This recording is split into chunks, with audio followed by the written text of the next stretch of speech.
Welcome to everyone to this event, Choosing the President, the Evolving Process and Its Effects. This conference today, all day, and tomorrow morning is the culmination of a year-long series of events on choosing the president in 2008 that has been co-sponsored by the Institute of Governmental Studies, which I, Jack Citrin, represent here today, and the Bolt School of Law. And I want to thank Dean Edley for his support in putting this together, and he'll be a speaker tomorrow.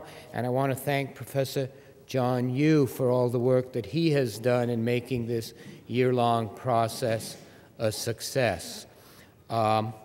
I'll mention and thank a few more people in a minute, but I want to say that this event and this panel, in a way, represents the IGS tradition of having conferences where there is a marriage of the sublime abstractions of academia with the pragmatism of professional politicians, consultants, and journalists. And hopefully this marriage is one that lasts and it's not really oil and water. It's never been that. Thank you also to Terry Bimes and especially David Carroll for putting together the program. And of course to Mark Levin, the assistant director, and Janine Jackson for making all the arrangements. Before we begin, let me just point out a couple of logistical facts. The first is the standard request that, especially as this being videotaped and tape recorded, if the cell phones and pagers and Blackberries and DVDs can be turned off, you know. Game Boys. Thank you. To the audience and later the panelists, there are restrooms down the hall in front of the elevators at the end. We will be serving a box lunch here at the end of this panel, and following that, Congressman Price, who we welcome here from Washington, will be delivering the main address of the day. So without further ado, this first panel, Developments in Campaign Finance. Let me introduce the chair, my colleague Eric Schickler, who is professor of political science here and is the author of a number of books. I'm only going to mention two. One is Disjointed Pluralism, Institutional Innovation, and the Development of the U.S. Congress. This book received the Richard F. Fenno Award from the American Political Science Association. And his second book, Partisan Hearts and Minds, was published by, I think, Yale Press in 2002, and that focuses on the controversy that is, again, relevant in today's electoral context of just how stable, just how potent are established party loyalties and party identifications. So thank you, Eric, and I leave it to you to take over here. All right. Thanks, Jack. Well, welcome to our first panel on developments in campaign finance, which is, again, a particularly apt topic to kick off a conference like this, given the significant changes that we've seen in how the campaign finance system has worked in the current presidential race. And we have a really terrific panel, which, as Jack alluded to, provides a kind of mix of people from academia, more practitioners in politics, and people who really bridge the two areas as well. And so I'm just going to briefly introduce the speakers, and then we'll go in the order that I'm going to introduce them. So Tom Mann is W. Averell Harriman Chair and Senior Fellow in Governance Studies at the Brookings Institution. He's the author of many important books and articles on Congress, elections, and American politics, most recently The Broken Branch. Nelson Polsby, our colleague, used to say about Tom that he has a special role in Washington as one of the very few people who bring ideas from political science to the attention of our kind of national leaders and national journalists, and then takes back to political science a real sense for life on the ground in Washington, so really informing both communities. So we're glad to have Tom here. Allison Hayward is Assistant Professor of Law at George Mason University School of Law. She worked as Chief of Staff and Counsel in the Office of FEC Commissioner Bradley Smith, and she's also been a clerk, and so has had experience both in the legal realm as well as the academic realm, focusing on campaign finance. Rick Hasen is the William H. Hannon Distinguished Professor of Law at Loyola University in Law School in Los Angeles, and is one of the nation's foremost experts in election law and campaign finance. And then we also have with us two folks who come more from the practitioner side, and we're really glad to have them, especially on a topic like this. Duff Sundheim, at the end of the table, was the chair of the California Republican Party, played a key role in... Huh? On their right, okay, on their right, my left. Well, we want... First time left of me in my current memory, Duff. He played a key role in the recall of California Governor Gray Davis and in Governor Schwarzenegger's reelection in 2006, and has raised more money for the California Republican Party than any chair in its history. So we'll be able to speak from personal experience on the fundraising and campaign finance side. And William Brandt, sitting on your left and my right, or our right, is President and CEO of Development Specialists Incorporated, a firm specializing in provision of management, consulting, and turnaround assistance for troubled and reorganizing enterprises. He served in the Clinton administration as a member of the President's National Finance Board, and in 2000 was a member of the Democrats' National Platform Committee. So again, bringing kind of wealth of experience, wide range of experience to this topic. And so we're going to start out with Tom and then go from there to Allison and Rick. Thank you, Eric. I'm delighted to be back to IGS. I've had the great opportunity to visit on occasion, sometimes with sympathetic audiences and sometimes less so. The latter when I'm usually talking about campaign finance. In fact, I look back over our encounters with Bruce and dear Nelson and Ray, LaRaja and Jerry and others with great fondness. I think the kind of academic edge, say, between the IGS team and the, if you will, the Corrado, Malbin, Mann, and Ornstein team is, I hope, has been as instructive and engaging for you all as it has been for us, and in some ways parallels a battle that is ongoing between the so-called reformers and the deregulators in the broader political community. You mentioned Nelson's comments, and I always think of Nelson at times like this. Now the journal he started, The Forum, which is based here, has just released a new issue on has the U.S. campaign finance system collapsed. And I've just begun going through the papers. I've read Allison's and Rick's and Ray's and a number of others, but I commend it to you. It's a fascinating issue and well in the tradition of that fine online journal. The message I bring today is not one of doom and gloom or hand-wringing and, oh my God, things are falling apart. It's really a positive one.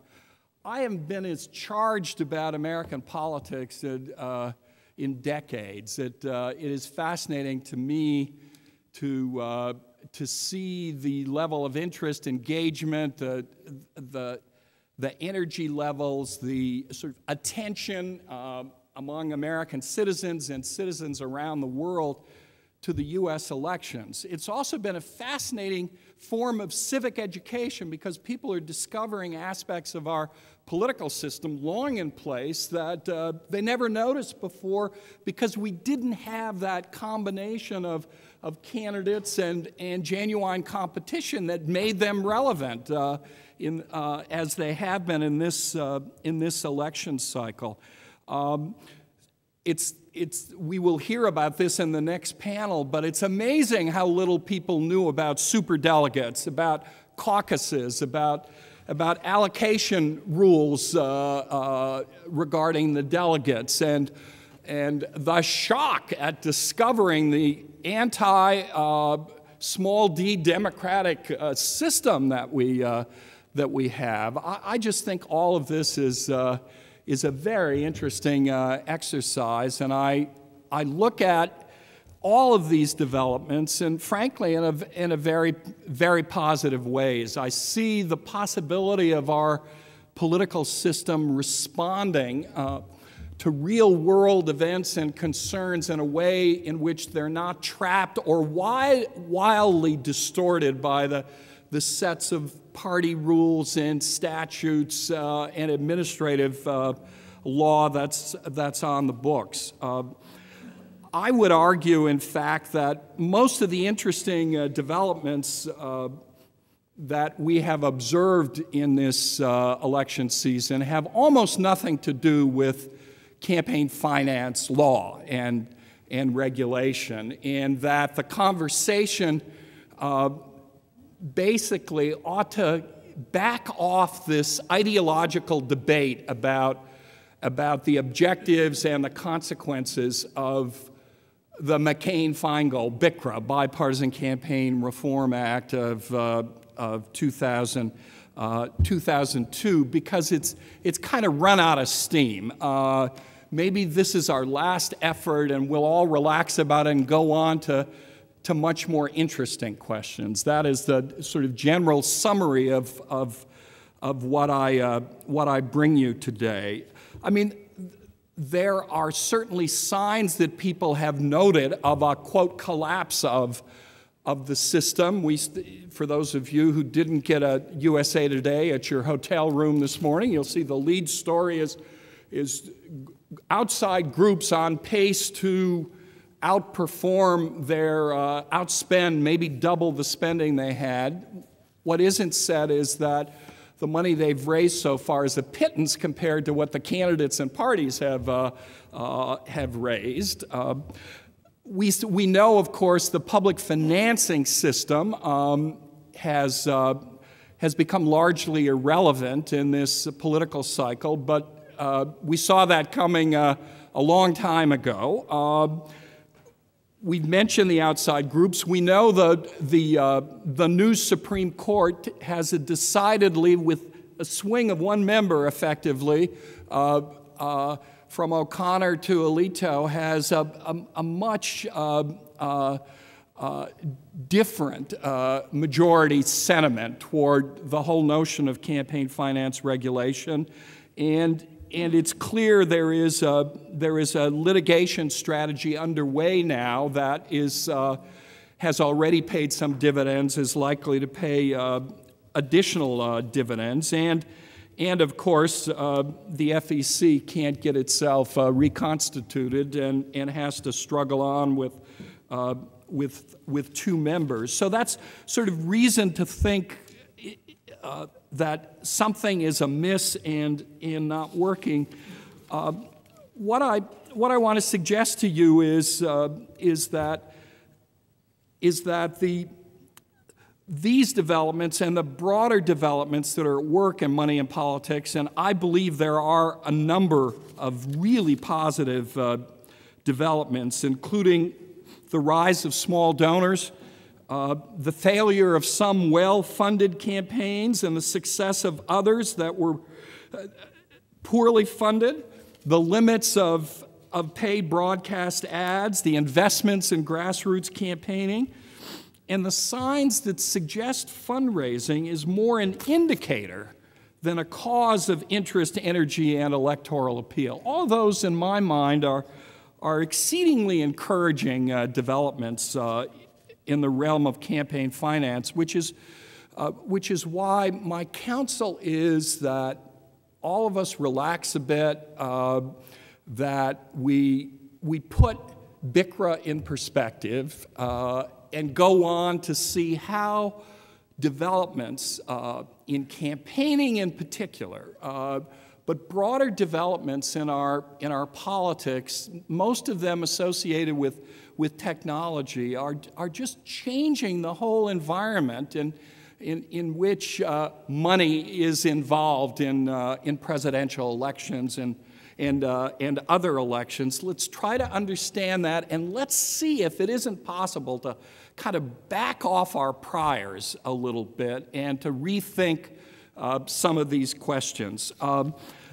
I know it's hard to do, and I'm as biased as anybody, on the other side of this debate. But let me at least sort of lay out what I think is the case, and then those who disagree with that.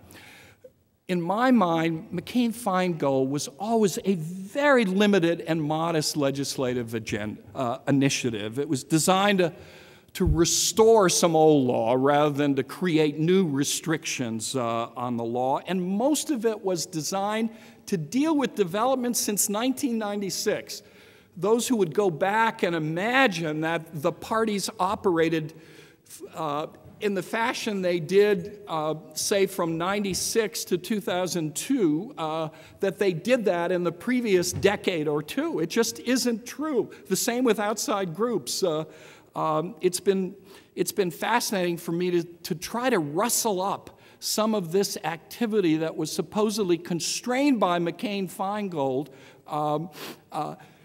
rustle up examples of it before the 1996 election, and it is amazing how difficult it is to find anything like that. Anyways, in my view, the two pillars, the ban on party soft money, the regulation of electioneering communication, we're agnostic about the total amount of money in politics, although certainly some of the reformers used hyperbolic rhetoric about the evils of the money chase and large sums of money involved in politics. But the law itself had nothing to do with that. The ban on party soft money, I believe, has been remarkably successful. Parties and elected officials are out of the business of soliciting and pressuring corporations and wealthy individuals and unions for unlimited contributions. For the most part, the soft money, especially the corporate soft money, but it's true of the individual as well, has not gone to the so-called outside groups. Almost none of the corporate money has done so, and the parties have thrived in this environment. Ray and I have arguments about this, and certainly if you look at it from the state and local perspective, there are constraints in some of this that I fully acknowledge. But anyone living in Washington and studying Congress cannot deny the fact that parties are much more powerful players in campaign finance today than they were before the passage of McCain-Feingold. The electioneering communication section of the law was also extremely limited. There's so many ways for individuals to play in this system without tripping the wire of the definition of electioneering communications. And as a consequence, frankly, it hasn't been particularly important. It's theoretically important, but in a practical sense, it hasn't been. It's sort of overtaken by all of the other legal options that exist for groups to play a very active role in our politics. But at least the most blatant form of noncompliance with decades-long prohibitions on corporate and union treasuries, participation in presidential campaigns have made somewhat of a difference. Now, critics obviously take a much less benign view, and I suppose the argument that I have to read in the columns and op-ed pieces most often is the travesty of the speech police and the real constraints on political speech in this country. Now, that's an important argument, but I want to suggest to you it's entirely theoretical. There isn't an empirical shred to the argument at all. All one has to do is sort of look at every indicator available: ads broadcast, dollars spent, diversity of views expressed, and all forms of campaign activity since McCain-Feingold, and it's hard to argue that speech has been constrained. In fact, when you look comparatively, you're always stunned by what other democracies do to limit campaign activity. It's just stunning. Prohibiting paid political advertising on television, oftentimes. Prohibiting any form of independent expenditures, spending limits, and the rest. It's quite striking. I don't know how you felt. The Wisconsin right to life case was an important victory for the skeptics of this law, but I was fascinated by how tough it was to put together a case. James Bopp, who's now been successful, searched the country for a real case, couldn't find one, and so started shopping, and finally found someone willing to play, constructed the ad himself, and as an as-applied case, he struck pay dirt, and a perfectly legitimate legal strategy, but not exactly evidence of the suppression of free speech. Critics also believe that parties have been harmed, that outside groups have been advantaged as a consequence. We'll just have to let that be up for debate about the evidence. What I'd finally say is that the arguments that McCain-Feingold is responsible for the collapse of the public financing system, though, just goes a little too far. The idea that by doubling the contribution limits, which still left them far short of the value they were in real terms when the law was first passed, that somehow this has created the incentive alone for presidential candidates to opt out of the system is preposterous. Bush did it successfully in 2000. Does anyone have any doubt that he would have done it with the same law in effect, same limits in 2004, or that Dean and Kerry would not have done it with $1,000 limits? It's ridiculous. That system has fallen seriously out of date with the realities of modern campaigning, and absent any fix of that, it was bound to be doomed. Finally, the intention was not to limit money in politics. And it didn't do so, and it's no surprise, and it's probably impossible, and I don't even think it's desirable. So in my mind, that's just a sort of irrelevant case. What I think, and I would conclude with this, is that all of the signs are that the approach taken by FECA and its progeny are not going to grapple effectively with the modern developments in campaigning and in constitutional law, given the nature of the court, given the real-world problems of money in politics, and therefore we're at a point where we are overdue for a reconsideration of this issue. Technology is dramatically reshaping the ways in which funds are raised and spent.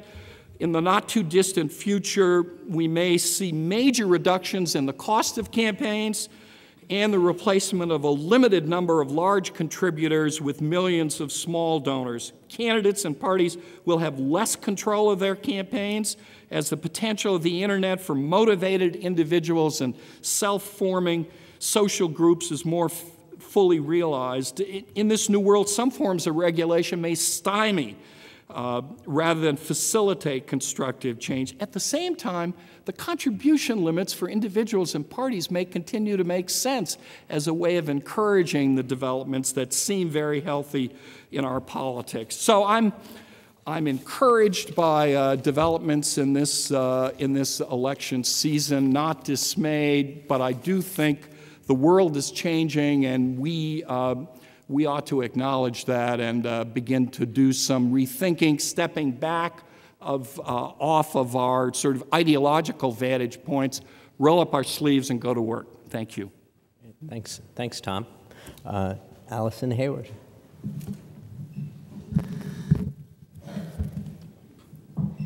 Thank you very much. I want to start out by saying I am relaxed.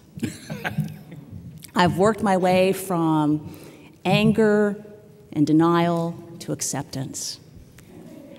I also want to say that I think sometimes you can gain as much insight from about the persistent problems rather than the sort of debate du jour if you look even further back. And so I offer for your consideration financing the 1960 election by Herb Alexander. This was the first of many series of studies of the elections, each presidential election cycle that Herb did. As some of you may be aware, Mr. Alexander passed away last week. I went to his memorial service. It was lovely. And so what I tried to do in preparation today to offer something new and constructive that we could roll up our sleeves and work on is look at some of these older studies and think about the problems that have persisted over time that might actually be amenable to some kind of regulatory remedy. So, starting out with the most arcane and then moving to more general points, I want to talk first about a point that is made in this 1960 study that persists today. Professor Alexander writes, political parties that are beholden to a small number of large contributors, bad old soft money days, but also in 1960 somewhat different, constitute an unhealthy element in the body politic. Debt-ridden parties that exist from hand to mouth at the mercy of a few large creditors are in some respects even worse. People don't talk systematically about the problem of party debt, but debtor parties have been the locus of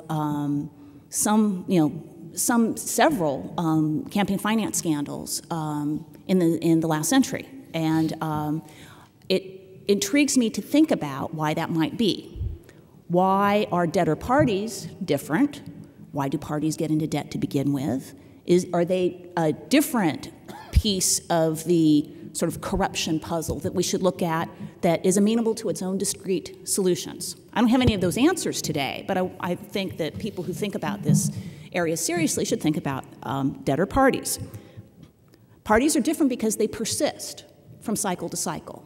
Unlike candidate committees, unlike necessarily non-connected PACs. You're sort of, your evanescent 527s tend to organize around a particular issue in a cycle or a particular candidate interest in a cycle, and they're not persistent over time the way the two major parties are, and certainly a handful of minor parties are. So their debt troubles are different because they are persistent over time. There is reason to think that as a successful party, say, that's gotten into debt but has elected the president, can have a posture that is different, that is more amenable to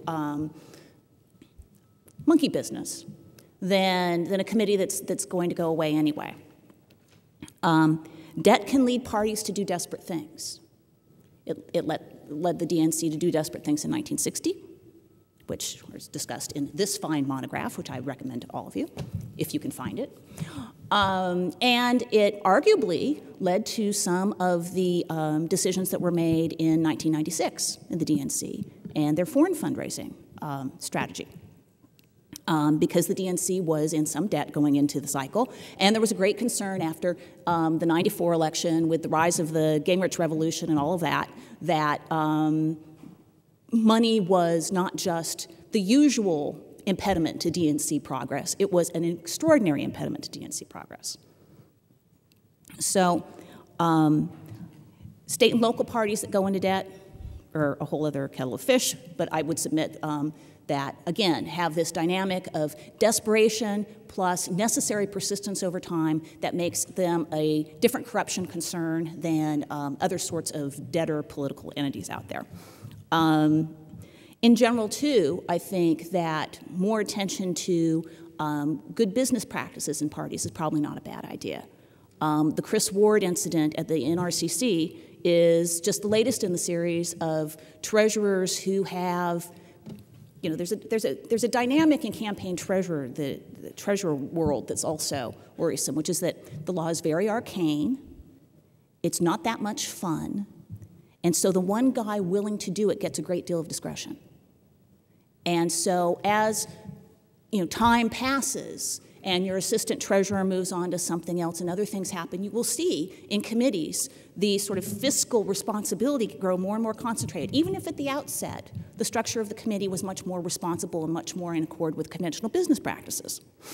And so this is something to watch out for. Is there a role for a federal statute to ameliorate some of these things? I'm not sure about that. I tend to be pretty deregulatory, and so that would probably be my last option. But I do think, after the Elizabeth Dole treasurer ran off with many hundreds of thousands of dollars, the FEC put together sort of a best practices guideline. And they said, if you've got a political committee and you follow these practices and you still are a victim of embezzlement, we won't be nearly as hard on you as if you are ad hoc and not paying attention, which is sort of the status quo of most political committees. These people, many politicians are not the world's best accountants and financiers. I don't know if that comes as a surprise to you.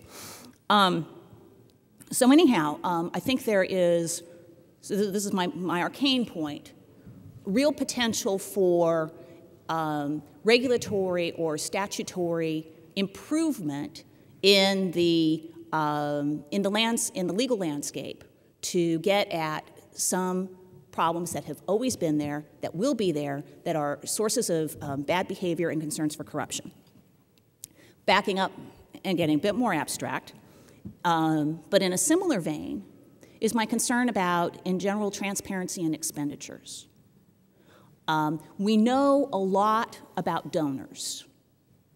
We know name, address, occupation, and employer of the donors who, when requested to produce it, because it's reported at the $200 threshold. We ideally should know a great deal about what these committees do with all this money they raise, because we have a similar requirement for itemization of expenditures. But itemization of expenditures has never been looked at as carefully by the Fourth Estate or by the academic community or the think tank community. Coding is unreliable at best in these reports, and so if you really want to know something about the sort of fiduciary angle of committee life and how committees are using the money that they raise and whether they are using it appropriately, it's a bit more difficult thing to study.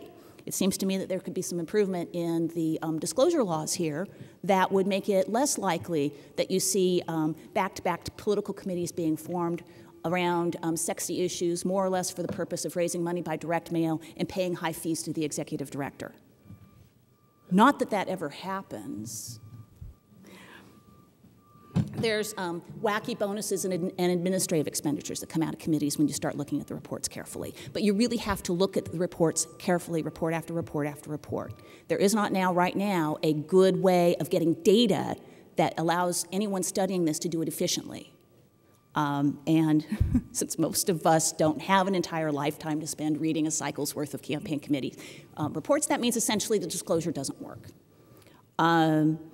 There's wacky examples of what is called in the campaign committee context personal use.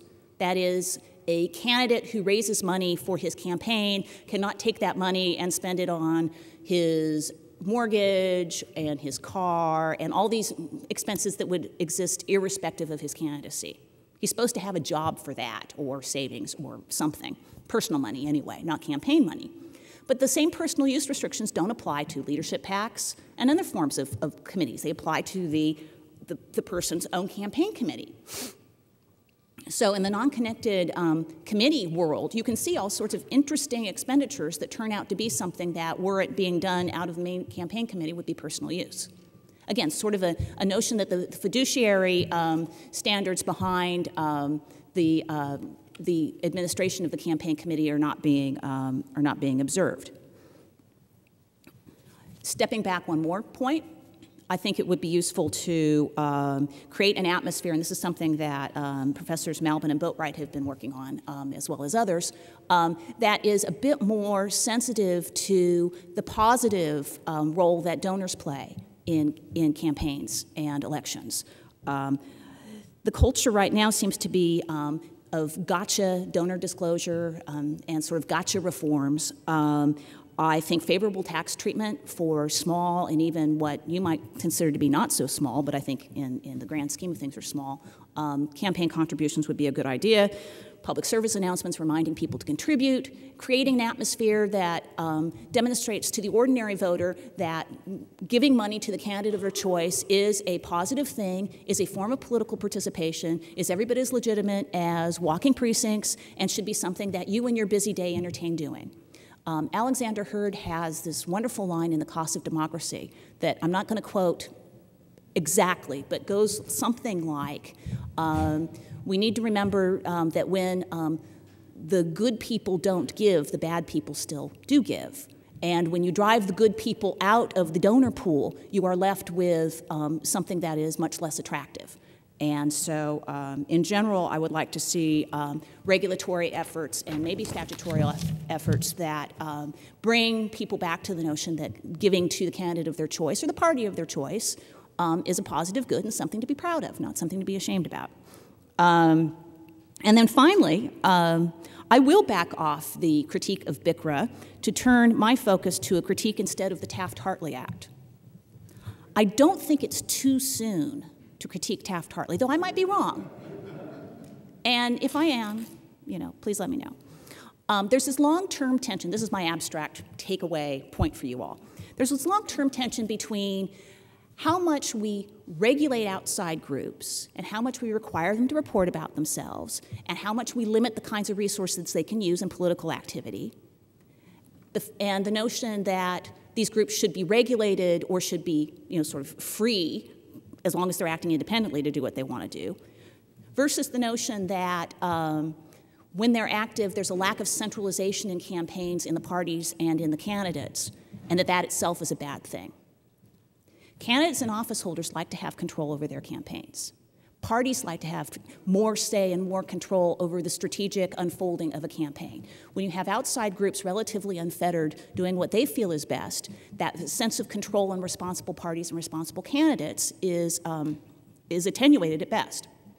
On the other hand, I happen to be one of those folks that think that vibrant, irresponsible outside groups saying and doing all sorts of idiosyncratic things is healthy, makes campaigns much more interesting, makes them much more relevant to people because you never really know what's going to interest people until you start seeing the issues unfold.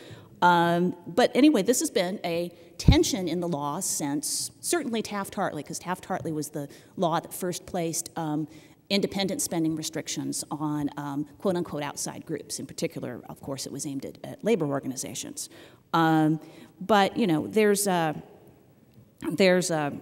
tension here that I weigh in on the side of letting the group speak, but still it's something that we should acknowledge has been around for a while.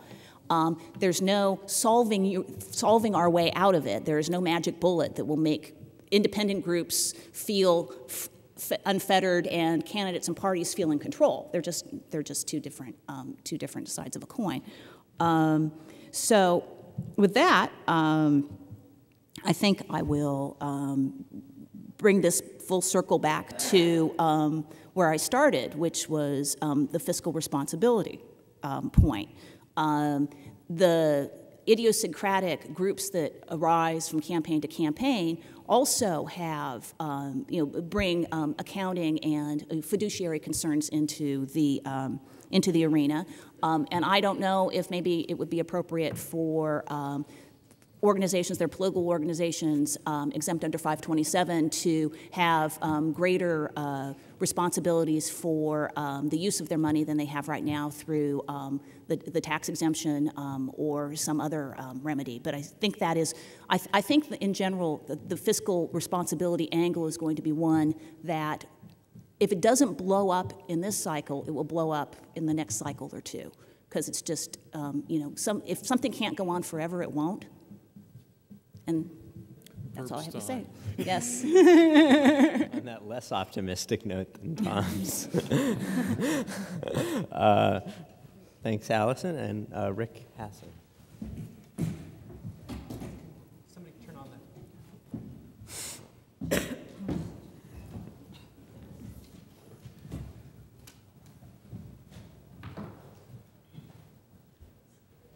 Thanks so much for the invitation to be here today. And what I thought I'd do is give more of a overview of what I see as a transformation or a period of the beginning of transformation of the campaign finance system as it applies to presidential elections.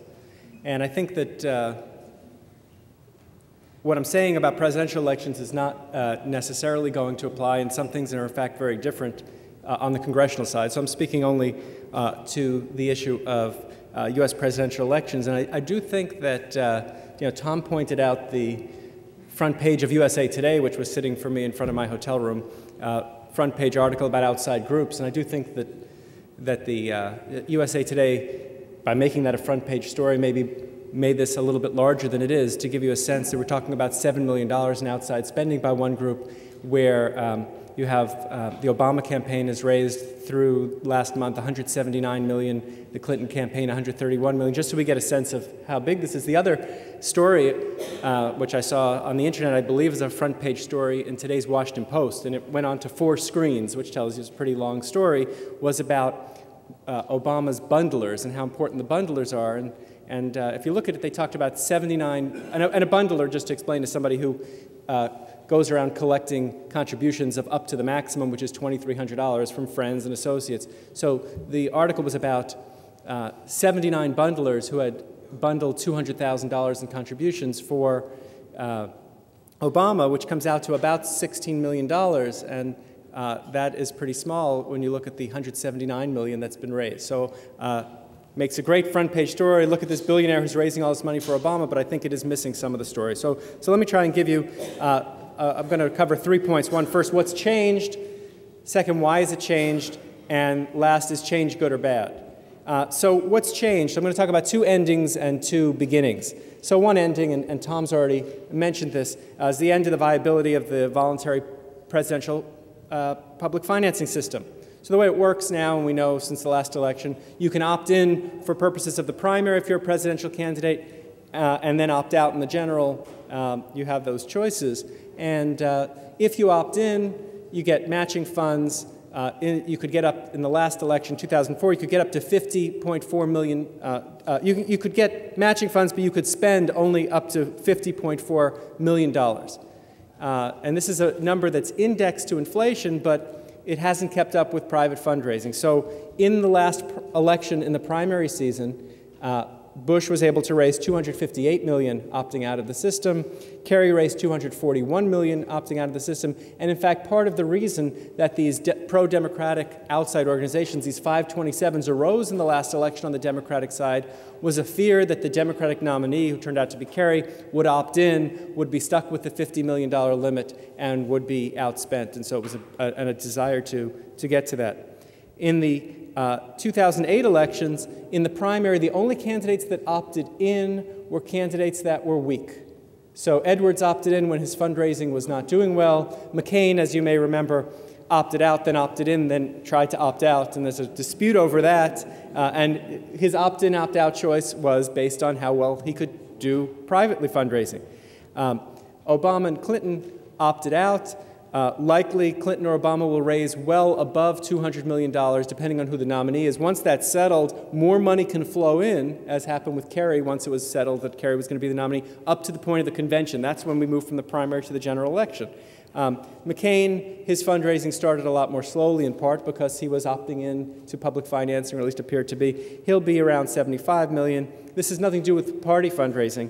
In the general election, the choice for Obama and McCain, or Clinton and McCain, is going to be between a flat grant of $85 million and no private fundraising, or what Obama has euphemistically called parallel public financing, which is basically trying to raise money privately, but focus on small donors and claim that this is like that. If he does that, he could well exceed $200 million in the general election as well. And I'll come back to this point in a few minutes. So one thing that's ending is the public financing system. Another ending, which came out of BICRA, was the end of party soft money donations. So we did see the end of the sale of access through 6- and 7-figure donations. So it used to be that if you gave a big donation to the Democratic or Republican Party, you got access to elected officials. That's ended. BICRA also imposed limits on coordinated activities, and it limited state and local federal election activity. And there's conflicting evidence as to whether or not this caused a weakening of the parties, and this is one of the debates that Tom and some of the Berkeley people have been having on this question of whether the parties are weakened. In fact, the parties raised more in hard money under the new BICRA limits than they raised in hard and soft money under the old limits, but we also saw a rise in outside groups who are less accountable. So, I think that there are questions, and people on the state and local level, I think, have a feeling that the parties have been weakened. On the national level, I think there's more debate.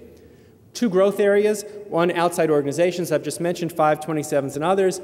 These were meant to pick up the slack. So if you're George Soros and you can't give your millions of dollars to the Democratic Party, where do you give it? You give it to one of these organizations that's claiming it's not a PAC, it's something else, a 527. I haven't seen figures specifically on the presidential election outside groups, but there were $424 million overall raised by outside groups in the 2004 cycle. So far in the 2008 cycle, it's $77 million, and we're also seeing a rise of new groups that are organized as 501Cs, and what's important about whether they're called a 527 or a 501C is whether or not there's going to be disclosure of these groups. There's some uncertainty as to what groups qualify as a 527. The FEC gave us some guidance on this, and so we might see more activity because the legal activity is a little more certain than it was last time. The other place and the other headline growth area is small donors. So bundlers were really important in 2004. So rather than giving 6 or 7 figure donation, you collect $2,300 donations and bundle them together.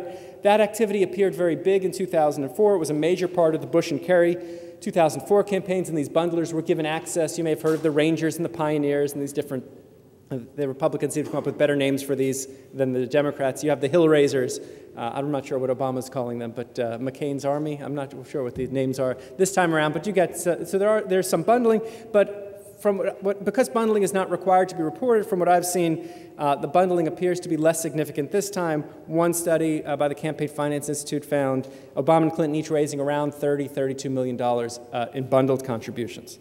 But what's really significant this time around is what we might call micro-donors, to compare them to the bundlers who are raising relatively small funds. Micro-donors, people who give less than $200. Why that cutoff? Because if it's less than $200, the reporting requirements are different. So far in 2008, $133 million has been raised by the presidential candidates in amounts of $200 or less, making up about a third of all donations. That's very high compared to what we saw in the past. In the last election, I think the figure was around 26%. Obama's raised 41%, or $76 million in these small donations. Clinton raised 26%, or $33 million in small donations, but a much higher percentage. Recently, she kind of hit out her maxed out donors and is now moving on to others. McCain, much less, relying on this, only 13%, or $7 million in small donations. Second-tier candidates relied on small donors a lot. Kucinich, Gravel, Paul, and Tancredo, we were in the 60s, 70s, and 80% are coming from these. And so this is a new trend. So why are we having these changes? In part, the changes, the move towards outside organizations, I think, is driven by BICRA. In part, I don't have it on the list, but we have legislative obsolescence. The public finance system needs to be revamped to deal with the opportunity cost. It's just too expensive, or you give up too much to participate in the public financing system now. And so the law hasn't changed, but the situation on the ground has changed, and so the law needs to be updated if you want to keep that system viable. The Supreme Court has changed. We're moving towards a more deregulatory area, which is going to open up the possibility for outside organizations to do more things, to run more kinds of ads that are likely to affect or intended to affect the outcome of elections. Very importantly, as Tom briefly mentioned, cheap speech, especially the internet. It's now so much easier to raise funds, and what we're seeing are patterns of small donors who have never given before, giving $25 or $50 at a time and going back multiple times to a website. You know, just stick it in your shopping cart, one click, set it up, $10 a month. It just becomes very cheap to do that. We could see the $2,300 a plate dinner become much less important, and this kind of direct internet-based communication and fundraising much more important. And of course, all of this is happening in an era of very high polarization. Democrats and Republicans, very different views about the direction the country should go in. And so the more politicized things are, I think the more people are willing to give their money. And so we're going to see more money coming into the system. Finally, is this good or bad? And I think that depends on what you see the goals of the campaign finance system. as being. So in terms of the public financing system, I think the original intent was to prevent corruption. So a candidate wouldn't have to be beholden to donors, would just be able to get this money and to keep the cost down. But in fact, even candidates that opt into the public financing system in the general election end up helping the parties raise money, so it's not clear that the public financing system had this anti-corruption goal. Does it promote more of a level playing field, greater equality? I think it did at one point.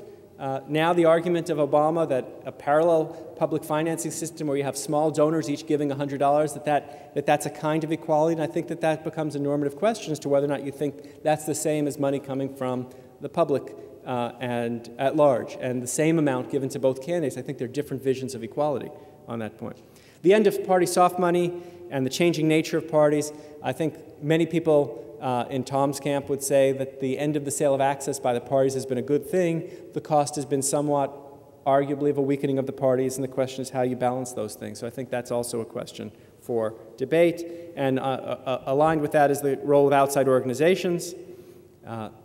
Outside organizations becoming so important, they make political parties weak. They're less accountable. So you could think of the Swift boat ads or other ads that were run in the 2004 election and whether or not those ads actually had a great influence in a way that took away the power of the candidates and the parties to set out their own message. And again, you have to decide whether or not that is a positive or a negative.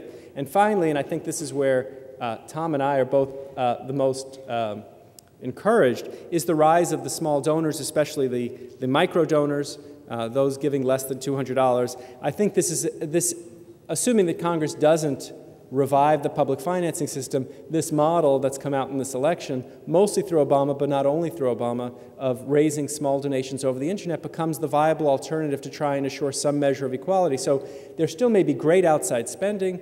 There still may be a big role for different organizations that have a lot of money to be able to spend. But what these campaigns are starting to show is that you can run a viable presidential campaign without relying on that. And even the second-tier candidates like the Kucinich or the Ron Paul campaign can still get out a message, and if the intent is to try and influence the debate, that you can get out the message and do that with small donors, even if you don't rely on the public financing system. It provides an alternative path for less traditional candidacies. So I think that in the end, it's a mixed bag, and I don't think we're at a static point. I think things are continuing to change, and part of what's going to, I think, tell us where the change is going to go is going to depend upon what the Supreme Court does in a few years, because I've been predicting that within the next 5 to 10 years, we're likely to have a situation where the Supreme Court strikes down limits on corporate and union spending in elections.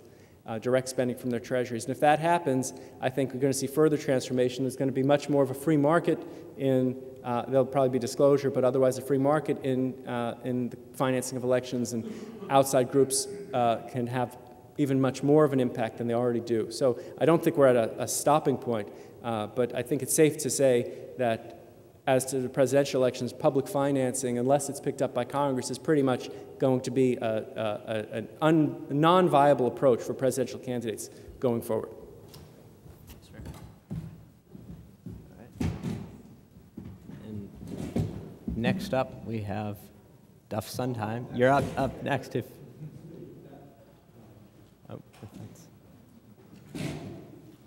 Thank you very much for having me. I really appreciate the warm welcome. A few months ago, I also came up here for an event. Unfortunately, it was for the memorial service of a professor at the Pacific School of Religion. I had taken some classes there, and before he died, he asked me to speak at that event, and I couldn't figure out why he wanted me to speak at his memorial service. He had a very wicked sense of humor. And so I'm flying back to this from the East Coast to go to this memorial service, and I'm on the plane. I figure out why he wants me to speak at this service. So I stand up and I say, you know, I just want to let you know, you don't know me. I mean, all these theologians from all over the world. So you don't know me, but the reason I'm here is because we're in the lair of the bear, and I'm a Stanford graduate.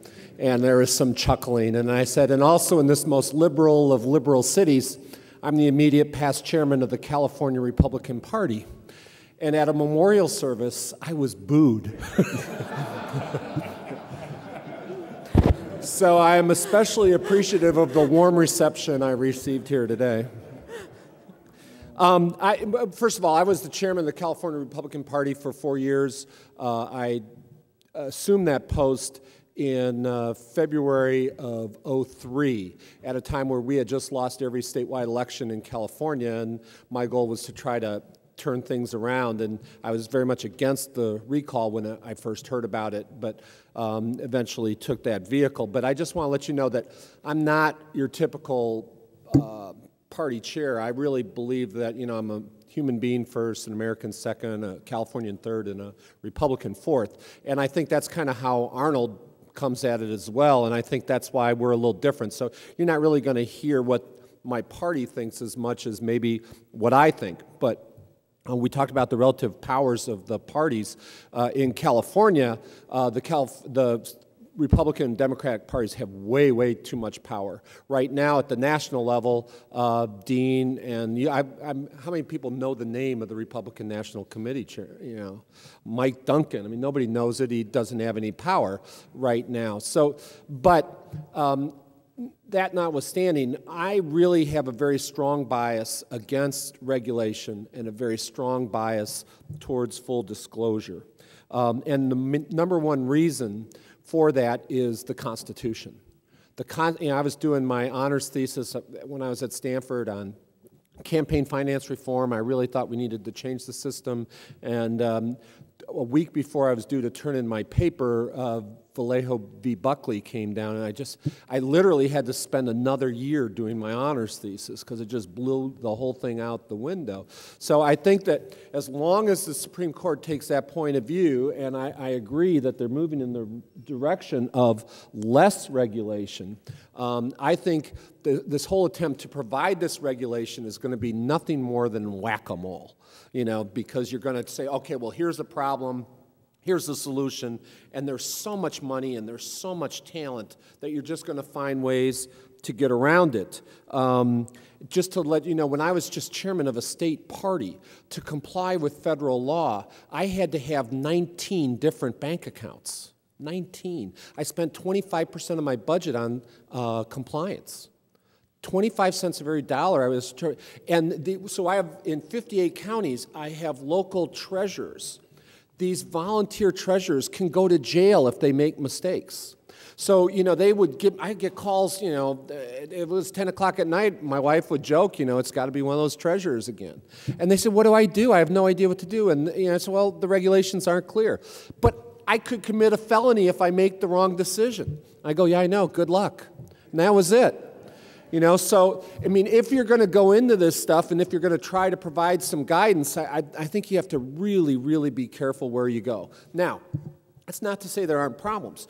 I have two proposals with respect to disclosure. One of it is that we really develop a robust database that can be manipulated all sorts of different ways to provide data. Believe it or not, Art Torres, who's the chairman of the California Democratic Party, thinks that's the way to go. He thinks this regulation stuff just is too convoluted and it's not going to work. So we're both of that opinion that we would like to go that route. Another way you could go, which is really kind of bizarre, is you could like find this albino in Iceland, and everybody would send their contributions to this person, and they would say, okay, I want this to go to Hillary, I want this to go to Obama, I want this to go to McCain, and you are prohibited, you can give as much as you want, but you're prohibited from disclosing who you give that money to. So in other words, you can give unlimited amounts, but one of the reasons they're saying there's all corruption influence is because there's this attempt to influence the candidates. Well, if you can give whatever you want, but the candidate doesn't know that you gave it to him, then you could avoid that. Now, I don't know if that's going to work, but I thought that would be one way to approach it. There is one area where I'm very much for regulation. It was something that Allison touched on, and that is how the candidates spend their money from these campaign funds. It has gotten totally out of hand. I don't know if you read the papers this week, but people are taking their families to Hawaii. Fabio Nunez, the Speaker of the Assembly, was buying hummingbird tongue and Paris and Gucci bags, and that was all under campaign funds. So I'm not for totally undoing regulations altogether. I think there is a role to separate, what is really legitimate political discourse and what is not. So at least in that area, I'm for regulation. End to access, it ain't happening. I mean, the bundlers and all that sort of stuff, their relative importance, it's still there, and it's there in a big way, and it will always be there. Again, I think you have to go back to the Constitution. As long as people can give resources, they're going to do it. It's just going to be more convoluted the more regulations that you have. And also, I just think we should be careful. One really exciting period in our nation's history does not make a trend. And so while I am really thrilled to see the level of internet contributions that are being made, I think this is a really unique time in our history. I think, the newness and the change that Obama especially represents. I mean, if you look at his internet numbers, they're much higher than Clinton's, and McCain is just not even close. So my concern is, if we assume, we have this tremendous solution in terms of the internet, I think the internet's playing an increasing role. I think the 30-second TV ad, probably by 2012 in presidential elections, will not be a factor, both because of the internet and because of TiVo. You'll have over 50% of the people in this country will have TiVo, and those people run through the ads 90% of the time. But I just would be really careful to look at what really I think will be possibly a unique time in our nation's history and say that provides for a trend. The one thing I can say for sure is that we've studied this very carefully, and the one ads that did make a difference in the 2004 election were the Swift boat ads. Those moved numbers. Also, the windsurfing ads also helped us quite a bit. But if you have this thing where it's almost in some senses too late, because we did have most of the campaign contributions going through the candidates. Now, the problem in the Nixon era and all that is they were handed out in bags of dollar bills, and that's, so having the checks and being, it gets to the whole disclosure issue. But when you took the situation and you put these incredibly small limits on how much individual donors could give, especially at the level below the president, you incredibly increased the power of the 527s and the self-funding candidate. Now, again, I know the focus here is on presidential, but I think it has some applications there as well. But I'm telling people, if you want to run for governor in California, you have to expect to raise or contribute from your own pocket $75 million. That's how, it's just, so you're excluding a whole class of people. Now, Jerry Brown's going to be in there because he has the name ID to offset that. But unless you have that type of name ID, if you put these incredibly low campaign limits on people, you're going to get self-funders, and you're going to get candidates that are going to be holding to labor unions and businesses and the like. Then the other thing that's going on is no matter what we do here, just a couple things that you guys may not be aware of is, and it was touched on a little bit, the power of unions is incredibly strong in the amount of money that they raise, and also the power of nonprofits. Government gives a lot of money to nonprofit entities. And for a lot of those entities, they spend 9 months of the year doing their work with the nonprofits. And they spend 3 months of the year supporting the candidates that helped get them their funding for their projects. So this is, hundreds of millions of dollars throughout this country of people that are engaged in those type of activities.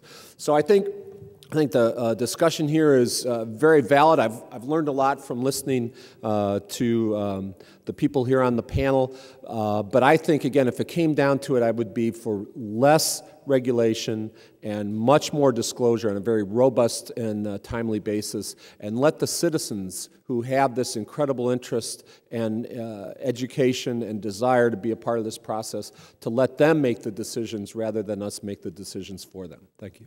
Great. Thanks, Duff. And our last speaker is William Brandt. Bill Brandt. Thank you. I've waited 40 years to come to Berkeley, and follow Duff and say that given that I'm a Democratic fat cat fundraiser, I am certifiably an outside agitator. So if you've been looking since the 60s for who the outside agitators were, I'm right here today. I also have mentioned to Jack Citron over the years that the former chancellor of the University of California system had a line that I use often as a political fundraiser. He was, Clark Kerr, as you recall, was unceremoniously removed one day, and at the press conference where he was departing, he said that he was going as he came, fired with enthusiasm. And I believe that would describe my role as a fundraiser fairly well. You know, I found myself, because I am a bundler, I am a hill raiser, I am one of those who stayed at Camp David, the Lincoln bedroom, flew on Air Force One, run the list. I've been doing it since McGovern in 1972, and I've also been doing field, so I can connect money to where it goes in field. I have a more basic pedestrian sort of attitude about all this. I will tell you I agree with Allison when you come right down to it. Giving money to a political candidate is a form of civic good. What drives me crazy is I do think it is public speech, and I do think whenever the media suggests that somehow there's an insidious reason to give money or an insidious reason on the part of those who get money in politics, that's just crazy. We've been doing this for 200 years. I think, frankly, my greatest problem in every election is the fact that I can't get much more than 50% of my fellow citizens to even turn out and vote. I get far less in terms of who I get for contributions, but I'm thankful they do it. Tom talked about the fundraising ability. Excuse me. Tom talked about the fundraising ability as an indicator of campaign traction. I absolutely believe it is. I believe in every election, at least at the presidential cycle, and I am a fundraiser for House races. I chaired and ran Tammy Duckworth's campaign in the 2006 cycle. Those of you who don't remember Tammy Duckworth, she was the Iraqi war veteran whose helicopter was shot down, lost her legs, lost the use of an arm, and I knew that that would be a national campaign. Frankly, I was playing AAA ball for Hillary because I knew when I ran Tammy's campaign, because it would be nationally sort of a gravitas campaign, that I would awaken donor networks that have been sleeping for a while, and we speak in the spy business like that, the hidden cells, in Miami and San Francisco and Los Angeles, and I would be doing a AAA warm-up, if you will, for the presidential campaign, which in fact it was. But I can tell you that fundraising is an event of traction for a campaign. There are two elections, and whether we like it or not, and I've said the same thing to Terry Bimes' class when I've discussed this, there are a group of people who really care about this in this country. You, by the very fact you're here, care about this. And the fact of the matter is, when candidates initially start out and they're thinking about running for public office, and they're not the most polished speaker, and they've been talked into some race by Duff, or people like Duff who say, oh, you'll be a natural. They start out in living rooms all around the state of California or the state of Illinois or New Hampshire or Florida, and they try and get their message to be heard by people. That group of people who are truly committed, if there is a message that resonates, they tend to whip out their checkbooks and write checks, usually for maximum amounts. It's never going to change. I know as we sit here today that we're all saying the internet has made this an entirely different world. Not at all. Not at all, and it never will. I ran Tammy's campaign with a heavy internet strategy, and I can tell you, if I didn't get the $2,300 from the bundlers in those various living rooms to start with, I would not have gotten to a core point of her campaign, and Hillary wouldn't have gotten there either, to a core point of her campaign where you could get media momentum rolling. Then the internet rolls. Now the difference may be that Duff and I, and we've discussed this, it may well be in the future because of the cheap access that the web offers versus television advertising, that you can get through the bundling process of the initial living rooms faster if you can get a viable website. But the problem is, of course, you still have to get enough of a public perception of the candidate out there that the website is hit. Now, in Tammy's case, we did not want to make her the voice of war opposition in 2006. We were sure that would play badly. I must tell you, though, as I tracked internet donations, every time she appeared on MSNBC or Fox or anything else, I got a spike for the next 2 days with almost a virtual predictable drop-off over several days thereafter of internet giving. And that metric has been refined into this current presidential campaign, and you're getting to see a whole new cadre of political drones, and that's the best way to call them, who will do nothing but plot regression analysis based on the number of minutes a candidate gets. But that first election, the roundup of initial money to get your message out, is what allows you to participate in the second election. To be sure, we have what I call the Al-Checky mode, and that is you don't bother with somebody's living room because you already own them all, okay? The fact of the matter is, those who think that they can come in and buy an election miss the essential dynamic of that first living room.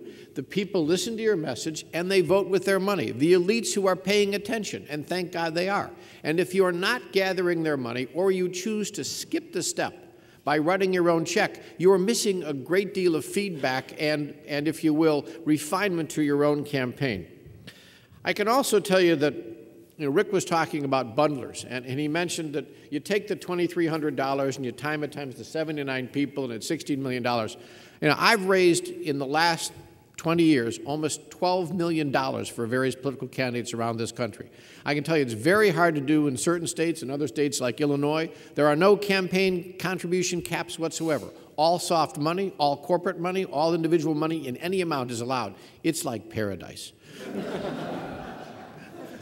Or Virginia, it's like paradise. But the fact of the matter is, bundlers are always going to be essential. And why are they always going to be essential? If you buy into my two-election mode, I will tell you, it is those people who organize that first set of living rooms, who talk to their fellows and fellow ladies in the elites and say, you've got to hear this candidate, you've got to hear this message, I think it's going to get somewhere. And it's amazing if you're in these campaigns from the start, and Duff can surely agree with this. You watch the candidates develop in their message. I know he watched it with Governor Schwarzenegger. They get better. They get better the more they do this. It has a practice effect both on the candidate and on the audience that are going to hear it. Now, some tawdry inside political information from a bundler, which of course you cannot take out of this room, which is why we're being recorded and videotaped, all right? There are only 4 groups. If I'm a Democratic fundraiser, and I am, there are only 4 groups I ever can raise money from generally, all right? And anybody else you hear as another group is merely a derivative aspect of that group. Those 4 groups, and they've been the same since the World War II: organized labor, the trial lawyers, recent immigrants, and the Jewish population. That's it. People say, what about Hollywood celebrities? The Jewish population, recent immigrants in terms of the Australian. I can break those down. Those are the 4 groups, guys, okay? That's it. Now, when you wonder about partisan politics and infighting in Washington, and Duff and I doing our stuff, and you say, well, wait a second, what's all this fighting about? Well, when you get down to union busting, as I might call it, or right-to-work laws or the rest of it, that is one side trying to denude the other side of its monetary base. When you get into tort reform, it isn't about the fact that there's foolish lawsuits being filed. It's about the fact that you're taking away the money from the trial lawyers who can support the Democratic Party. When you talk about Al Gore's Buddhist temple events, and I will grant you, as we say in '96, if you Google me, you'll discover that I appeared above the fold in the New York Times for a number of days running. My mom told me at that point, unless you've been elected president or pope, that's not a good place to be, all right? So the phrase we used in the Democratic Party was mistakes were made. But I will tell you, after the Al Gore events, recent immigrants ran from the process, and it's taken almost 10 years to get them back. But I thought, nobody's going to go after the Jewish population, thankfully. They'll have their fun with my friends, the trial lawyers. They'll bang on the recent immigrants, and they'll fight back at union labor, but they won't take on the Jewish population. Then Tom Coburn. I'm known here at IGS for helping sponsor some scholarships in the memory of Mike Siner, a congressman from the 2nd District of Oklahoma. His successor in the House, Tom Coburn, who is now the Oklahoma senator, stood up one day and was railing against the fact that NBC had chosen to show Schindler's List in prime time. All right? And he said, at least to those of us who listened, every anti-Semitic code word about why that movie shouldn't have been shown. And I thought to myself, God, I've lost the trial lawyers. The union guys are killed. The immigrants are gone. I'm doomed. But you know what happens when you PO the Jews? They whip open their checkbooks, and the checks get bigger, okay? And the money rolled in for about 2 weeks, and nobody let Coburn speak again in the well of the House for about a month. You know, sit down, okay? And slowly but fortunately, we've been rebuilding our party base that way. But I will tell you one other thing that I agree with Duff on. There is a massive wealth transfer that happily goes on in every election. That wealth transfer is a thing of beauty to watch. That wealth transfer occurs between you, the American population, and television stations. And if you want to talk about reportability and full disclosure, I'm in the Art Torres Duff Sundheim belief. There shouldn't be any caps. $2,300 is an immaterial sum. If you want to vote with your money, you should be allowed to vote with your money. The disclosure should be fast, spontaneous, and complete. And I also agree that PACs and corporate giving shouldn't exist. If it's Wayne DeAndres trying to buy a farm bill for ADM and wants to write a check for $20 million, let him write it and let it appear on the internet the next day. People can figure out what happens and they can track what goes on in the Senate and figure out who went in the tank for Wayne. I'm phrasing that carefully in the political sense, if you will. The fact of the matter is I'm big on reporting and I'm big on full disclosure. I don't much care about limits because I think the idea that this is insidious is way overblown. But I will tell you it is a wealth transfer. You own the public airwaves. And the fact that we sit here and we struggle and go through this great debate in Congress about how do we limit the people's rights to give, and nobody says, why don't we provide free airtime? We own the airwaves. If they want their licenses, we'll put that back. We don't do that. There are a variety of ways we could take some of what most of you consider the most insidious aspects of the fundraising and make it different. But I will tell you, as Duff I think would agree, about 70% of every dollar raised in a presidential election goes for airtime. Now, that may change. The learned people around me are telling me, oh, the internet is going to make this different. You know, we were talking to Byron York last night on the National Review, who reminded me that on a good night, on a very good night, the folks on MSNBC, on the most left-leaning shows I can find in cable, may get 700,000 viewers. But on an average night, the broadcast network television news still picks up 25 to 30 million. And the difference is noted by those of us who run campaigns and where you have to spend your money. So I'm going to tell you that I believe that we have two issues with respect to campaigns. I believe there is a wealth transfer, and we need to do something about that, and you do own the airways, and you should do something about taking them back in campaign reform. But I also agree that overregulation is not the way to go. Reporting and full disclosure is, and I must tell you that if you do that, I think the two-election process will still occur for eternity, because there are a bunch of you. The very fact you're here at 9:30 on a Friday morning, you're going to turn out and hear candidates. You know that the vast majority of your fellow citizens aren't going to bother. That's just the way it's always going to be. And so when you turn out to hear those candidates, it will be you that I hit up for campaign contributions. That's the way it works. And if you like the message you hear, you'll write a check. Now, I also agree with Chris Matthews, who gave a speech here not too long ago on behalf of the IGS. One of the nice things about the small internet donations that I've seen, and the reason I think it's going to continue to have cachet, is when people write a check, even for $20, if it's $20 that's meaningful to them, they invest themselves in the candidate. The $2,300 writers do that early on in those living rooms and invest themselves and then probably do field and contributions and phone banks. But we're seeing now the investment by little donors. I think that is going to grow, and that is indeed why when people say, you know, Obama can keep going back to these people, and to some extent Hillary can too, it's because when people start to write a check, and I've seen it with the big donors and the small donors, they invest themselves in the candidate. And it's like you want to see the Bears have a good football team. I keep speaking to Jack about this, by the way, something's going wrong, but you want to see the Bears have a good football team, you're invested in it. You want to, if you invest yourself in the candidate, you want to see that candidate win. And you'll give more and more and more as you keep getting very pointed web emails saying, dear so-and-so, personalized, I really need your help. It works. I can tell you it works, and it works ever more if the message that the candidate is offering is resonating with you at the time you see that message. You can follow the spikes perfectly. So, my friends, I close with the thought that there are two elections. You have to win the first to win the second. Those who think they can win the first by simply writing their own check to supplant what was raised in the living rooms, you know, it can work. but I think it's a long shot because you miss the refinement, the finesse, and the feedback that the first campaign gives you. So I've been threatening with Lynn Sweet for years, my friend from the Sun-Times, to write a book called The Two Elections. I'm going to hornswoggle her into doing it with me one day, but that's my thesis before we turn it over for questions. Eric? Great. Thanks, Bill. And with that, let's turn it over to questions from our audience, and Mark is going to provide a mic for those who... Please speak into the mic. Tom Mann said that free speech is much more restricted in European democracies. All the rich democracies restrict speech, all right. The question is, whose speech for what purpose? And what I'm worried about is just exactly what Brandt mentioned today. All that money, 70%, goes to purchasing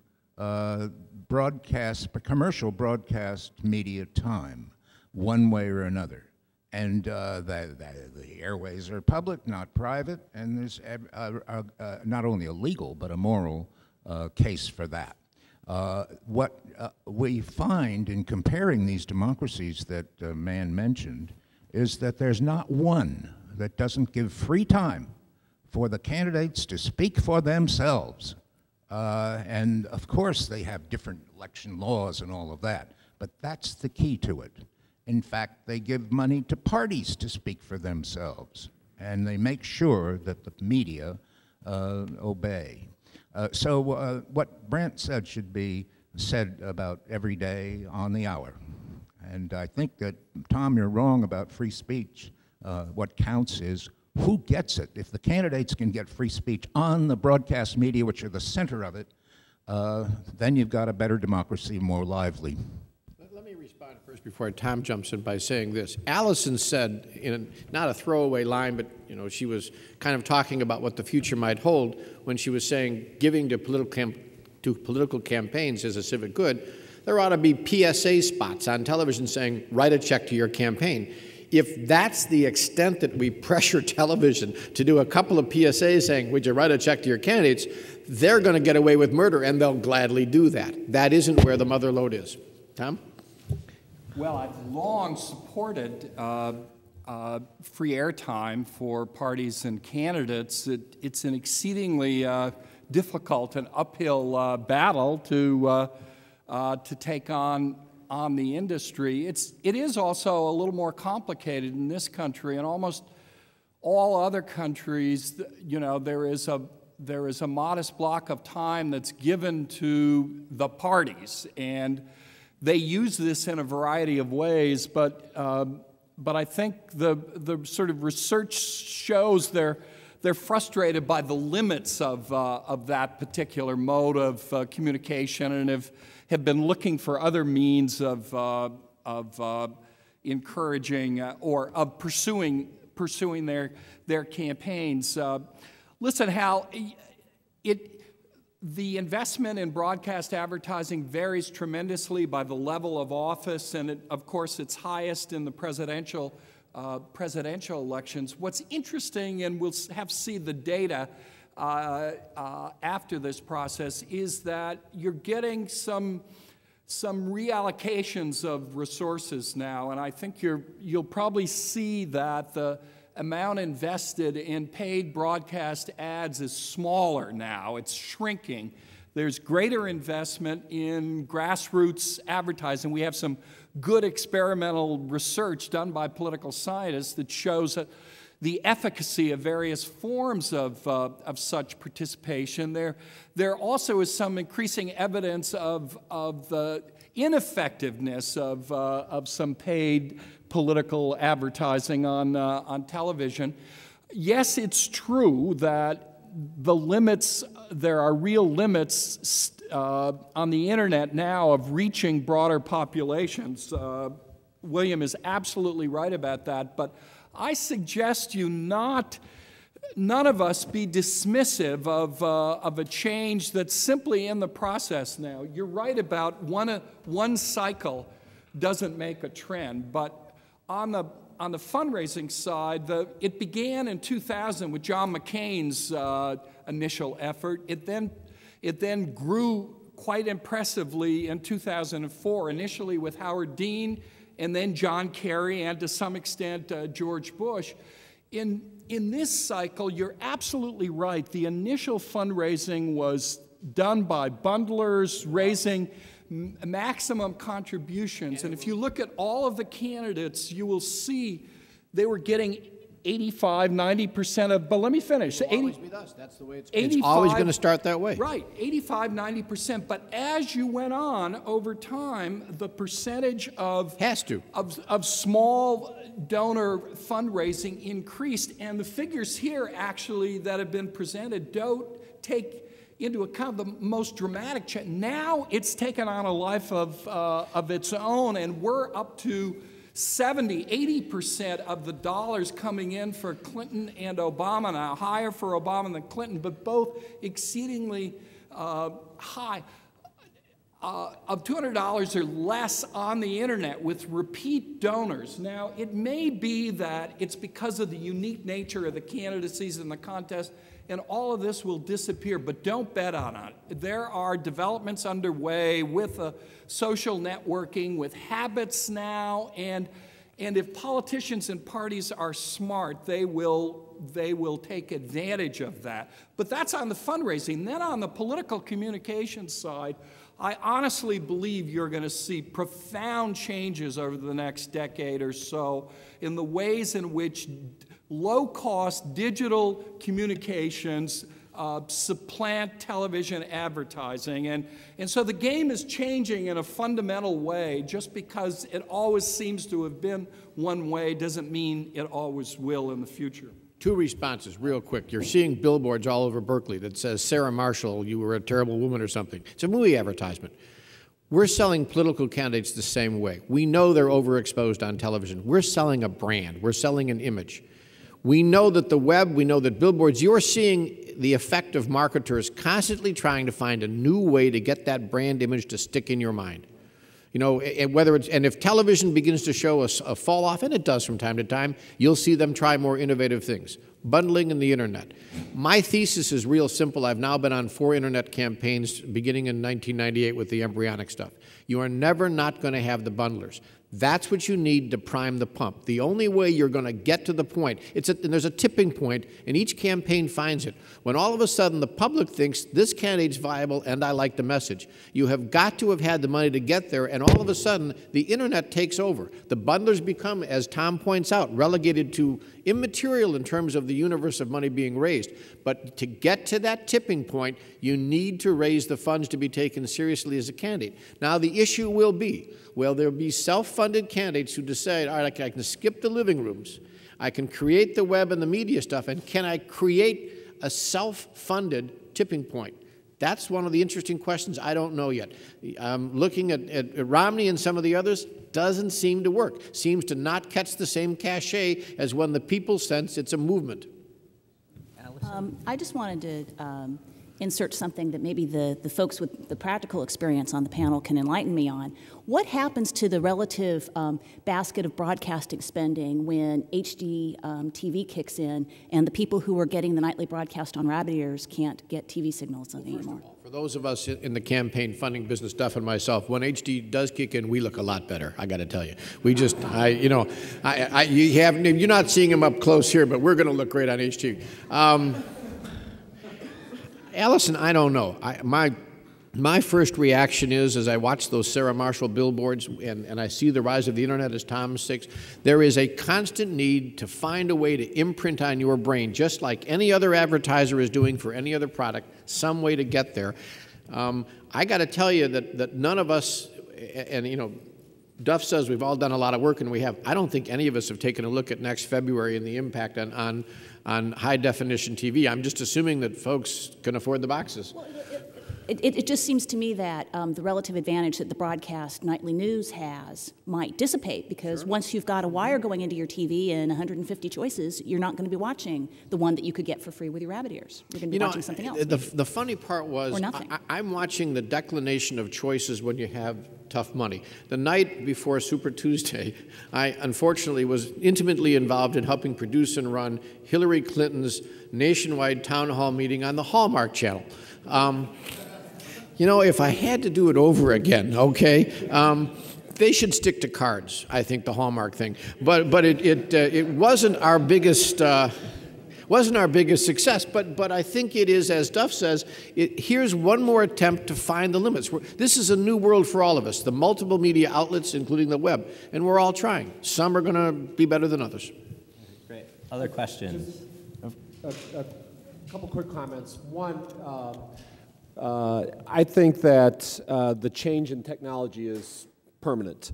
And if you look at where we're spending a lot of our resources now, it's just as, the newspapers are declining, network television is having a tougher time reaching an audience, you have more niche markets. Clearly, we're going into more niche markets. And I'm just going to be spending a significant part of next week talking with database internet people, trying to come up with the latest generation of how we reach out to people. I think we were way ahead of that. We did micro-targeting. We broke every voter down into one of 49 categories. I think what Obama has done on the net has leapfrogged us. Now we're in a race to catch up. But I think the new technology definitely is changing the way things is headed. Let me add one last point to that. When we did these initial living rooms, one of the first things we did to get our candidates' message out there was to raise money so we could buy print. And the postage on the print was the biggest. I mean, your mailbox with those ads. You can now get rid of most of that and go directly to the web. And that's the definition we're looking at. You need less money to launch your campaign because we had to get it for print media at the very least. Not so much needed to print anymore. It's a very interesting discussion. I just wanted to raise this issue of whether the rise of small donors via the internet is an unalloyed good. Some people, I think, have kind of a narrow view of the impact of money and corruption, and the idea is the worst thing is some bundler who's trying to get an ambassadorship or some kind of, access in a kind of very narrow, kind of tawdry sense. But if everything, I think, political scientists who look at political participation have found suggests that anything people do, Bill Brandt mentioned that a lot of people don't even vote, anything beyond voting that requires more effort, we know two things about the people who do it. They tend to be of higher socioeconomic status, and they tend to be more polarized in their views. So when people are giving money, if they're not trying to get access, or their picture taken with the candidate, or something maybe more sinister than that, usually they're getting some kind of it's an emotional payoff, and often that is for people who have very strong ideological commitments. I mean, think about the difference between people who vote in primaries and people who turn out in caucuses, which requires more effort, and which far fewer people do. And we're seeing this year it makes a big difference for outcomes. So there is the issue that's been raised, is this year anomalous? Is it unique because of the nature of the candidates of Obama and Clinton? Or is, to what extent is this the trend, small dollar fundraising? My question is, because I think, to some extent it's going to be the trend, is this really something that we should be so sanguine about? And how might we think about that maybe in terms of regulation going forward? Tom? Or Rick? I was going to say that, it doesn't strike me that the public is more polarized in 2008 than in 2004. I think the 2004 election was as polarized, and yet we're seeing this much more participation in terms of giving money. And I think what has changed has been the relative cost of giving. It's just become easier. It's become much more accepted, and it just gives people an outlet for it. So I don't know that it's actually changing. I mean, I take it that your concern is that this is going to lead to greater polarization of the electorate. And I think that the polarization is already there, and this is just a way of giving people a chance to express their intensity of preference in a way that they haven't been able to before. Yeah, I think it's an empirical question, and I mean we will see. We're lots of studies underway now of small donors.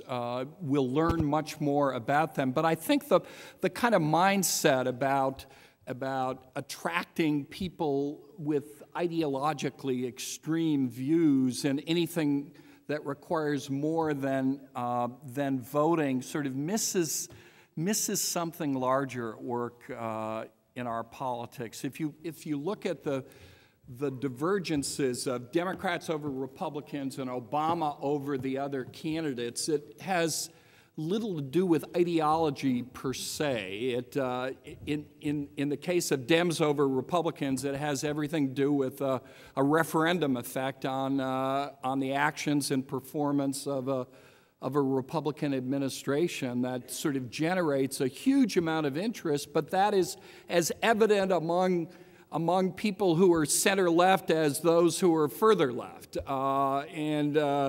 And so I don't see this contributing. If anything, the contribution to further polarization would come from organized ideological groups entering primary campaigns to try to put the fear of God or money into the races. I see the small donor fundraising as a counter to that. And while I agree with you, let's monitor it, let's watch it, but I see it as a tremendously encouraging development, and I'm much less troubled than you are by the higher SES and ideological extreme nature of this relative to the other participants in the process. This is as healthy as it gets.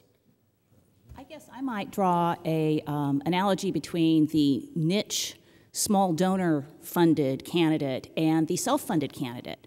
If you've tapped into a niche like, say, Ron Paul did, great success, small donor online fundraising. Was he able to buy the primary? No. And I mean, I guess I'm concerned sitting here today, thinking about problems and what we might do about them, about what he's going to do with his money, since he's not a viable candidate. And he does have a lot of money that he raised for a particular purpose that he now no longer can spend to fulfill that purpose. But that's another story. And let me speak like a true fundraiser. 3 quick responses. 1, there's nothing wrong with a bunch of people taking pictures of a candidate to love. That to me, that's like selling full of brushes. Boy, that just is a great one. 2, I'd rather have a high-powered bundler as an ambassador, because the chances are that person came from a business background, and when you sit there and plug them in the Republic of Ireland or someplace else, they're working with elites they know. It's a nice message. Thirdly, I'm flying back tomorrow. I have to a wedding for Senator Durbin's fundraiser, and she's a great person. She's been working with me for years, and I told her, look, let me set up your reception. And it goes like this: for $5,000 you get close to the bride, okay? For $2,500.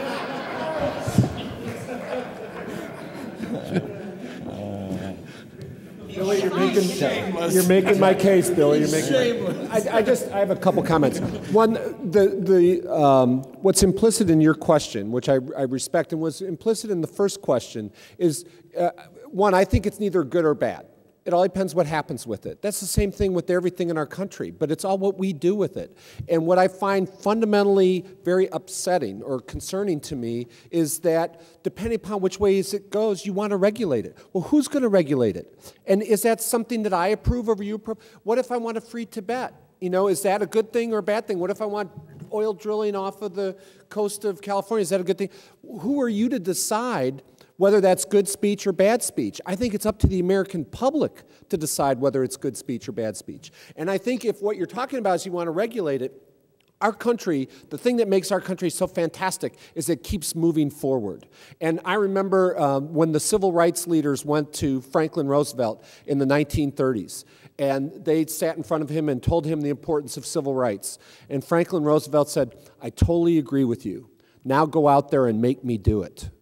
And I think a lot of times that's what needs to happen. That is that money, that momentum, that idea, and sometimes that's what it takes is a lot of money and a lot of committed people to do that. So it's not necessarily left or right. It may be forward versus the status quo. I'm sorry, Eric, can I get 30 seconds? No, I won't. Go ahead. All right, sorry. I know there's a question, right? You can work it into the next response. Right. Several of you had mentioned disclosure as an avenue for finding better opportunities to facilitate this whole process. Obviously, in the capital markets, we see disclosure as a major issue. You know, you see the SEC discussing disclosure, you see the MSRB discussing disclosure and facilitating that process. But there's also a lot of motivation for the private sector to facilitate that disclosure. The banking industry as a primary facilitator for the capital markets to disclose. What would you see in general as the motivator for creating disclosure? Would it come from the parties? Would it come from the candidates? Or would it come from a regulatory body that would push the requirement of disclosure? Because clearly in the capital markets, there's a justification for the private market to push disclosure because creating transparency offers better opportunities to access capital. How would you see that interacting between, in the Well, I mean, we already have a tremendous amount of it, and I guess part of my pitch to you all today is to understand that even though a lot of information is going in to the federal government about how these committees use their money, the regulators aren't particularly good at delivering that back out again in a way that people can understand. And so, the disclosure requirements are already there, but the information is hard to use. I think it was Liz Garrett who wrote an article about how sometimes when you require too much disclosure, you end up with an information transfer that doesn't work quite as well because you've got all this noise and people lose what's really important in all the noise. I think that may be the dilemma that the FEC faces right now in figuring out how to package what's interesting from what's trivial is, the massively detailed reports with a lot of information and a lot of itemization, and it's all flat and coded unreliably. But this is sort of accountants' issues at this point. But they're little things that I think if they were paid attention to and taken more seriously would lead to a great deal more information to the public that they could use. One interesting example in terms of disclosure that's not mandated is for bundling. So until this past year, there was no requirement that information about who's bundling and how much they're raising be disclosed. Now the Lobbying Reform Act imposes a bundling disclosure requirement only on lobbyists who engage in this, and that rule is now stuck in the morass at the FEC. The FEC, because of this political infight, doesn't have a quorum, and so we're not getting the rules to put this in place. But back in 2004, and it was true in 2000 as well, the Bush campaign voluntarily disclosed all the information about who the bundlers were. And so what was their incentive? I think there were two things going on.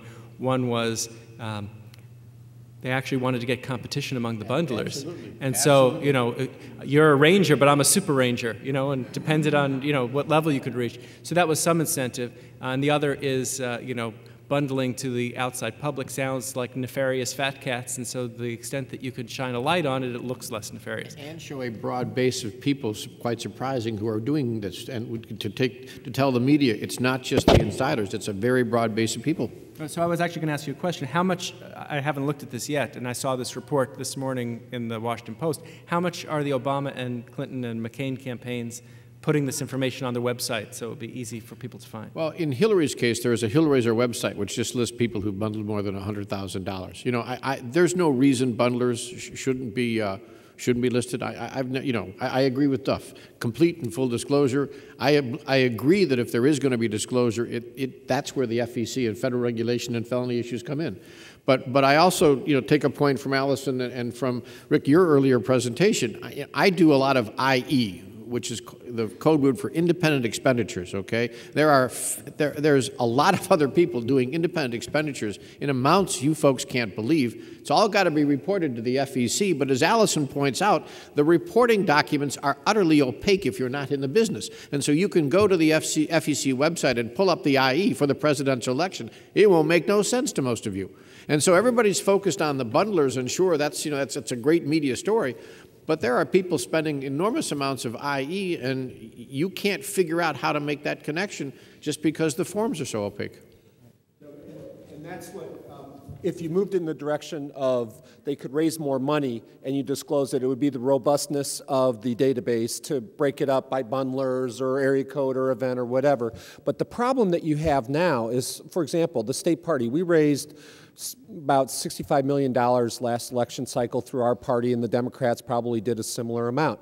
So if I don't want to be perceived as the SEIU's lackey or the oil company's lackey, right, I can either, under the current system, I couldn't raise the money myself. But if you raise the campaign limits, then I could take that money in and that would be disclosed. What happens now is that the oil companies or the unions don't give to the candidate, they give to the party, they give to the IE, they give to the 527, because that's the way to shield them. And what I'm trying to say is if you shift the money towards the candidate and increase the level of disclosure, you would be able to make those ties that I know exist, that Bill knows exist, but you don't know exist, because of the way we've, under the name of reform, we've pressed the money away from the candidates and squeezed it out to people that have no accountability. But Duff, then how does an enlightened electorate in effect, unfortunately, I'm a Democrat. You know, monitor this disclosed system when, let's say,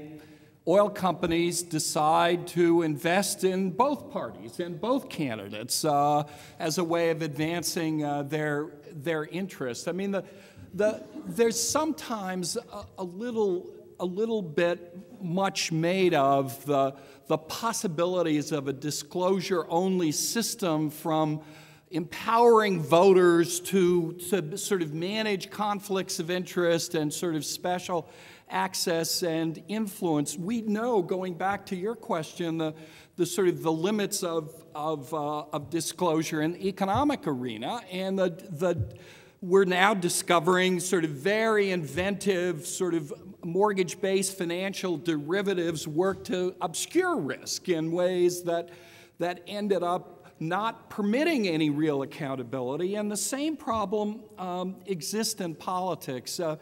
There remain, I'm not a big super regulator and reformer, but there remain really powerful interest in having contribution limits. And my two colleagues here with all of this practical experience are sort of opposed to that, but let me remind you of what they're for. One is something emphasized by Michael Malbin again and again, and it's worth paying attention to.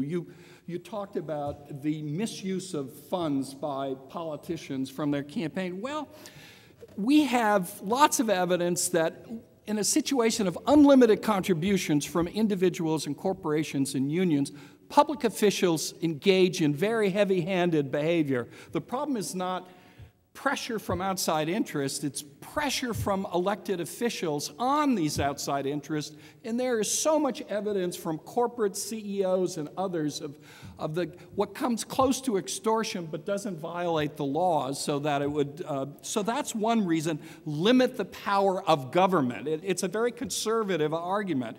The second is to encourage small donors. I mean, think about the disincentive to my son, who reported to me last week. He made his first contribution ever in a campaign over the internet in response to a campaign that he was very encouraged by. But what if individuals were writing checks for $20 million, corporations were doing the same for $100 million to get access? Wouldn't that be a little discouraging to ordinary citizens to play a significant role? So I think some reasonable contribution limits, and I don't mind them going up with inflation, maybe $2,300 too low, raise it, to $5,000 or whatever. But it seems to me that keeps the system in balance, gives some support to the notion of some level of political equality, not precise, but it's a healthy development, and I think both of those are powerful reasons for retaining contribution limits in our elections. Thanks, Bill. I could hardly wait. It's happening now, Tom. This week, Soros is talking about how he's going to spend $40 million on this campaign. It's happening now. The oil companies are giving millions of dollars to both sides. The thing is, the American public doesn't know it because it's not done in a way, disclosure level, that the people of this country know about. You would have to change. Know it. They know it as well as they don't know. They don't know that both parties are George getting Soros is happy to say what he's investing in and how much. It's all over the press, and you think that would be better known and have a greater influence if somehow all that money was channeled directly to candidates? I think because right now the candidates are putting the pressure on the people to do those types of events. I would go the other way. Federal candidates, they go to jail. It's illegal. Well, yeah, I would go the other way. I believe there should be caps on individual contributions. I think they should be rather expansive, 10, 20, 25,000. I don't believe there should be any corporate contributions, no PACs, no 527s. Make it nothing but personal. Make sure that somebody at the head of... No unions. Yeah, well, you know, I kind of like the unions. But, you know, I think, you know, Duff, we have the same problem. We have the same problem. I mean, the legal department at Chevron goes out and gets, you know, and maxes out, and all of a sudden you see all these donations from the same zip code, and it's another version of the... So if you're going to, you know, unilateral disarmament is not a good idea, but if you make it strictly personal, I'm okay with the union guys getting out there. I'm going to use them for field anyway. That's what I'm going to use. That's the greatest strength for SEIU, is to get out there and knock on doors, not their money. But I'm okay as long as it's personal and nobody else gives and the caps are high enough. All right. Well, we're actually out of our appointed time, and on that moment of partial consensus, though perhaps only among the two practitioners, I'd like to thank our panelists, and then Jack Citron's also going to make an announcement. But first, thank our panelists for a great discussion.